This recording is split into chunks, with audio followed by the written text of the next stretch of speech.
नमस्कार विद्यार्थी मित्रांनो, आज आपण पाहत आहे वर्ग 10चा मराठी हा विषय आणि त्याच्यामध्ये पाहत आहे आपण संतवाणी है ना. त्याच्यातला पहिला पार्ट आहे संतवाणीचा अंकिला मी दास तुझा है ना. आणि त्याचे कवी जो आहे, कवी कोण आहे? संत नामदेव महाराज. याच्या आधीच्या व्हिडिओला सुद्धा मी सांगितलंय तुम्हाला की संतवाणी म्हणजे संतांच्या भूमीलाच आपण संतवाणी, संतभूमी अशी, संतांची वाणी म्हणजे संतांच्या द्वारे, संतांच्या मुखकमलातून निघालेल्या वाणीला संतवाणी असे म्हणतात आहे ना.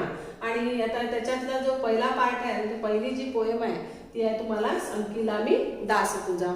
अंकिला म्हणजे मागच्याच वेळेस लिहून दिला होतं मी, शरण आलेला, दास म्हणजे सेवक. आणि याचा पूर्ण अर्थ होतो की मी तुला शरण आलेला दास. आणि त्याचे जे कवी आहे ते संत नामदेव महाराज. याच्या आधी मी तुम्हाला थोडक्यात सांगितलं होतं परंतु आता मी तुम्हाला लिहून दिलं संत नामदेव महाराजांच्या बद्दल.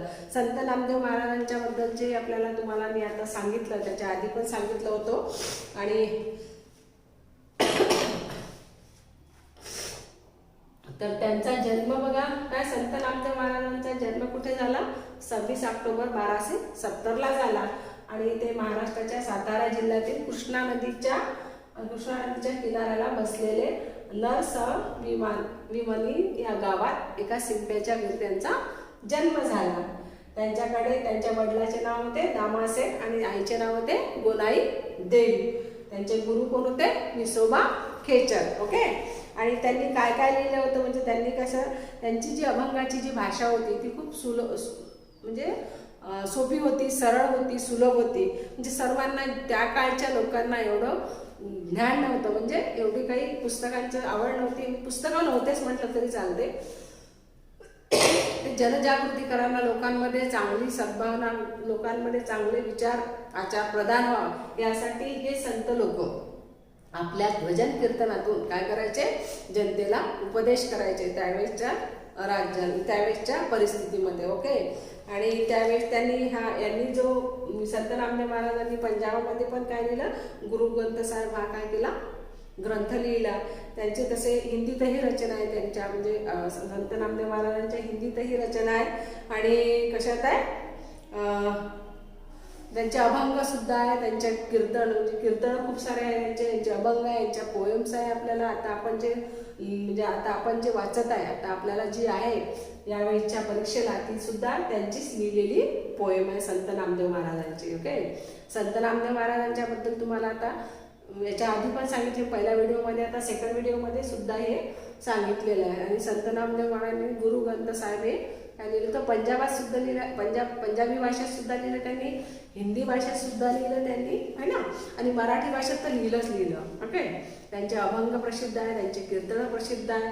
त्यांच्या आता आपल्याला संतवाणी म्हणजे त्यांच्या मुखाकमलातून निघालेले आपण संतवाणीचा आपण अभ्यासात आहोत इथे है ना. म्हणजे त्यांच्या पोएम सुद्धा प्रसिद्ध आहे. ओके. एवढं समजलं. त्याच्यानंतर बघू आपण आता पोएम. ओके.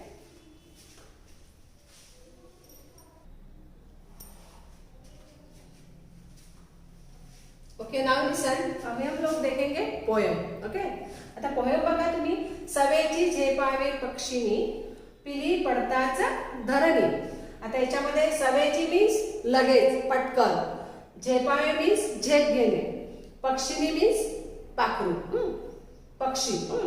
पिली पडताच धरणी, धरणी मीन्स जमीन, पडताच मीन्स पडणे, आणि पिली मीन्स उनके बच्चे. भुकेले वत्सरावे, धेनु अंबरत धावे. भूकेले मीन्स जिसको भूख मीन्स क्या होता है, जैसे उनको जिसको खाने की मतलब भूख प्यास लगती है ना, उसके बाद वत्सरावे, वत्सरावे मीन्स वासराला. ओके. धेनु अंबरत धावे, धेनु मीन्स गाय. ओके. आता तुम्हाला मी मैंने आपको इसके पहले क्या बोलते इसको बता दी हूँ कि किसको किसको क्या बोलते. सवेची मीन्स होते हैं पटकन, लवकर. झेपावे मीन्स झेप घेणे. ओके.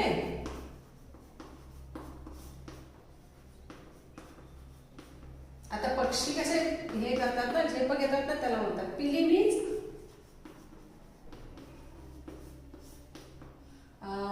पक्षाचे पिलू. बच्चा, पिल्लू बरोबर, मराठीत त्याला पिल्लूच म्हणतात. पडताच मीन्स पडणे, धरणी मीन्स जमीन.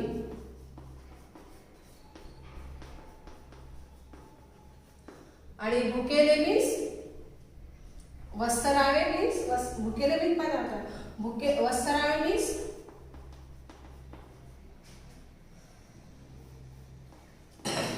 वासराला.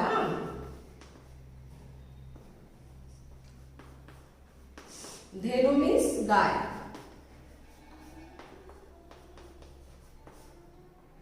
ओके, अभी हमने क्या किया कि इसके जो मीनिंग थे, मतलब जो कठिन वर्ड है हमको जो नहीं समझ में आया, सवेची मीन्स क्या होता है, उसके जो वर्ड है हमने अभी यहाँ पे लिख दिए. ओके, अब हम देखेंगे उसका अर्थ यानी मीनिंग क्या होता है. ओके, आप लोगों को समझ में दिख रहा है ना. Okay, so listen. सवेची झेपावे पक्षिणी, पिली पड़ताचा धरणी. अब इसमें दूसरा एक, पहले इसमें क्या दिया था उन्होंने, अग्नि और बाढ़ का दिया था, मतलब बच्चे और माँ का दिया था. उसके बाद सेकंड वाला क्या दिया उन्होंने, सवेची झेपावी पक्षिणी. सवेची मीन्स पटकन, पिली पड़ताच धरणी. जैसे देखो, आप देखो सुबह का, जैसे जब आप देखते हो चिड़िया देखते हो, चिड़िया के जो घोंसला रहता है उसमें उसके बच्चे रहते हैं, उसका वो उसी एरिया में घूमती है क्योंकि उसका पूरा ध्यान अपने बच्चों के तरफ रहता है.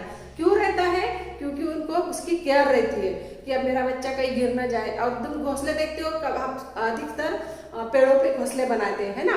जब घोंसले में जैसे उनके बच्चे रहते हैं और वो बच्चों के आसपास ही इर्द गिर्द ही भटकते रहते हैं खाना, क्योंकि उनको भी खिलाना रहता है उसकी माँ और बच्चों को भी खिलाना रहता है. इसलिए वो क्या करती है, जैसे घूमने जाती है सुबह में, वो अपना चारा यानी अपना खाद्य देखने का जाती है, पर उसका पूरा ध्यान अपने बच्चों के तरफ रहता है. ऐसा ही इन्होंने यहाँ पे एक दृष्टांत दिया, एक उदाहरण दिया है कि जैसे पक्षी मीन्स पंछी, जैसे पंछी को, आप चिड़िया का उदाहरण लो ना. अब चिड़िया के घोंसले में बच्चे रहते हैं, तो जैसे ही चिड़िया को समझ में आता है कि मेरा बच्चा घोंसले से बाहर गिर रहा है, मतलब पेड़ से नीचे गिर रहा है, वैसे ही वो अपना चारा जो ढूंढने जाती है, अपना अनाज ढूंढने जाती है, वैसा वो छोड़ देती है और अपने बच्चे के पास तुरंत दौड़ के आती है. उसको बिल्कुल भी एक क्षण का भी उसको मैंने विलंब न करते हुए, मैंने उसको एक क्षण का भी ये नहीं करती, विलंब नहीं करती है. और उसको पीले को ऐसी झेपे मीन्स उसको ऐसी अलग उठाती है. जैसे उसको लगता है कि मेरा बच्चा, ऐसे चिड़िया को लगता है कि मेरा बच्चा नीचे गिर रहा है, वैसे ही वो उधर इधर दौड़ते वो छोड़ देती है और अपने बच्चों को, जैसे वो पेड़ के नीचे से गिरता है तो वैसे वो अलग उसको उठाती है, जैसे उसको गिरने नहीं देती. क्यों, क्योंकि उसको इतनी क्या रहती है, उसकी केयर रहती है. वैसे बोलते सवेची झेपावे पक्षिणी, पिली पड़ताच धरणी.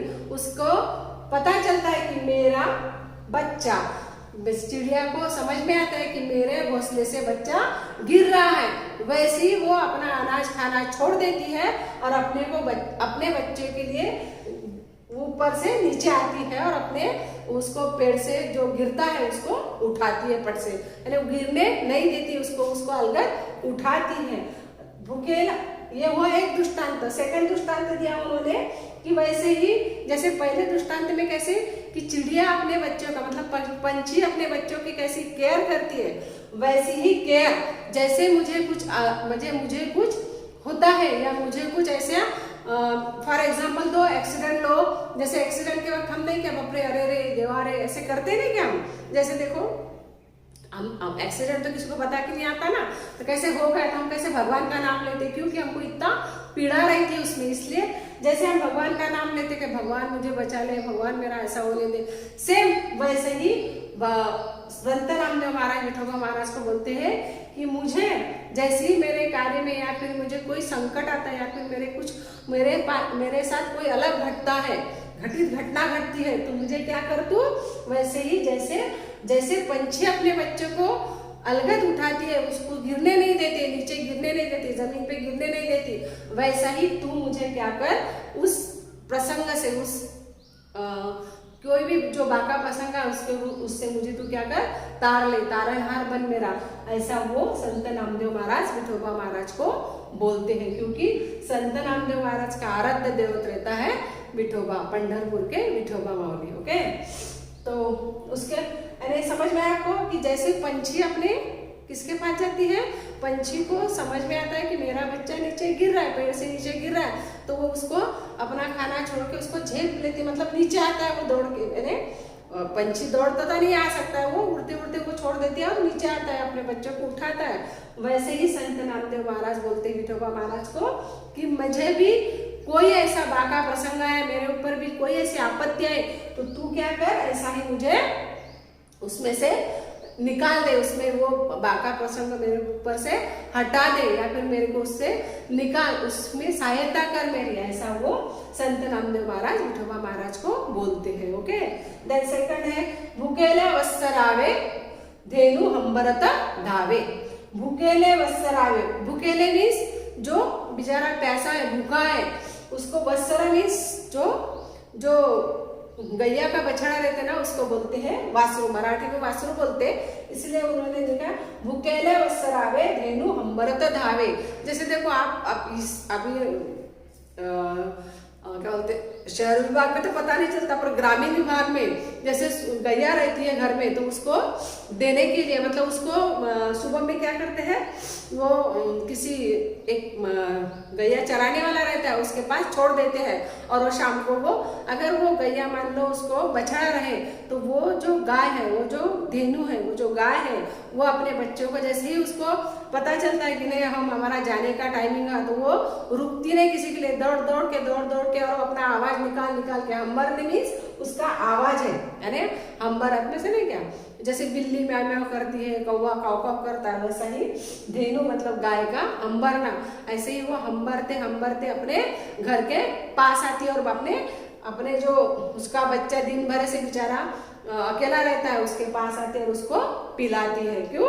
क्योंकि उसको पता है कि मेरे बच्चों को अभी भूख लगी होगी, उसको बताना नहीं पड़ता है, कि जैसे माँ को अपने छोटे बच्चे के लिए बताना नहीं पड़ता है, समझ में कोई बताता नहीं है, उसको खुद पता चलता कि मेरे बच्चों को भूख लगी कि प्यास लगी। सेम वैसा ही गाय अपने बच्चे को दूध पिलाने के लिए वो दौड़ी चली आती है, और वो आवाज करते करते इधर से माँ दौड़ती, मतलब उधर से माँ हम्बरती है और इधर से बच्चा उसको हम्बरता है, ताकि उसको लगे कि मेरे बच्चों को भी भूख लगी है और मुझे उसको दूध पिलाना है। सेम वैसे ही कंडीशन, जैसी गाय अपने बच्चों को दूध पिलाने के लिए उसको लगता है कि मेरे बच्चों को भूख लगी है, सेम वैसे ही भगवंत बोलते हैं, संत नामदेव महाराज विठ्ठल माऊली को बोलते हैं कि जैसे अपनी गाय अपने बच्चों को उसको लगता है कि भूख लगी है, तो वो अपने दूध पिलाने के लिए आती है, सारा छोड़ के, सब गायों को छोड़ के वो दौड़ के अपने बच्चे के पास आती है, वैसा ही तू मेरी केयर करने के लिए, मतलब भगवंत बोलते हैं विठोबा महाराज माऊली के लिए कि माऊली तू मुझे ऐसे ही केयर कर, ऐसे ही दौड़ के, अगर मेरे ऊपर कोई प्रसंग आया, मेरे ऊपर कोई ऐसा अनर्थ आया, तो मुझे तू क्या कर, मुझे वैसा ही मुझे साथ दे, जैसे मुझे कुछ आपत्ति आई तो मुझे तू ऐसे ही हेल्प कर, ऐसे ही मुझे साथ दे। ऐसे संत नामदेव महाराज इस दृष्टांतों के द्वारा अपना व्यतीत, यानी अपने जो संभाषण है, अपने जो उनको जो बोलना चाहते हैं विठ्ठल महाराज को, वो दृष्टांत के थ्रू उनको बताते हैं। समझ में आया? यहाँ पे दोनों माँ का दिया है, जैसे पहले पक्षिणी का दिया है, उसके बाद गाय का दिया है। ये दोनों भी माँ अपने बच्चों की जैसी केयर करती है, जैसी उसको कुछ ईजा नहीं, मतलब कुछ आपत्ति नहीं उनके ऊपर, वो उसके लिए वो तत्पर रहते हैं। सेम वैसा ही संत नामदेव महाराज बोलते हैं विठोबा माऊली को कि तू भी मेरे लिए ऐसा ही तत्पर, ऐसी ही मेरी केयर कर, क्योंकि मैं तेरा क्या हूँ, दास हूँ, सेवक हूँ, मैं तुझे शरण आया हूँ। समझ में आया? ओके, नाउ लिसन, अभी मराठी में देखेंगे एक बार। पहा, जसं काय म्हणते, चिमणी आपल्या घरट्यात मुलाला ठेवते, छोट्या छोट्या मुलाला, आणि ती असं इकडे तिकडे हिंडत आपले चारा आणते, तिच्यासाठी खाद्यपदार्थ आणते आणि आपल्या चिमणीला चोचीने ते असं भरवते. तसंच संत नामदेव महाराज म्हणते की जशी ती आपल्या म्हणजे आपल्या मुलाची केअर करते, त्याला काय हवं नको ते पाहते. आणि जसं तिला वाटते की माझं बाळ, त्या चिमणीला वाटते की माझं बाळ आता त्या म्हणजे त्या घरट्यामधून खाली पडत आहे, झाडावरचं घरट असतं त्याच्यामधून चिवचिव करताना ते खाली पडत आहे, तसं तिच्या लक्षात येते.